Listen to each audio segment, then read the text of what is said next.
అదే నిరుద్యోగులు కాంగ్రెస్ పార్టీ వచ్చిన తర్వాత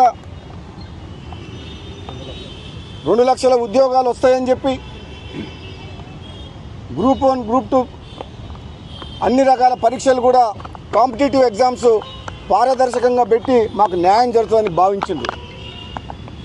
కాంగ్రెస్ ప్రభుత్వం వచ్చిన తర్వాత అనుకున్న స్థాయిలో 2 లక్షల ఉద్యోగాలు ఇవ్వకపోయినా సరే 50,000 ఉద్యోగాలు ఇచ్చింది. కానీ ఈరోజు మిగతా దాదాపు 30 లక్షల మంది నిరుద్యోగ యువత ఈ తెలంగాణ రాష్ట్రంలో మిగతా 150,000 కూడా ఉద్యోగాలు కూడా భర్తీ చేయాలని డిమాండ్ చేస్తున్నారు.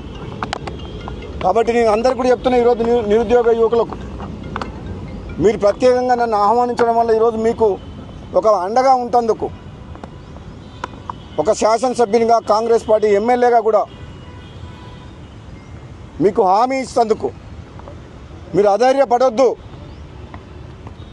మీకోసం, మీరు కన్న కలల కోసం, మీ ఆకాంక్షల కోసం, యువత యొక్క ఆశయాల కోసం మీతో తోడుంటా, మీ వెనకాల ఉంటా, మీ ముందుంటా అని చెప్పి మీకు ఒక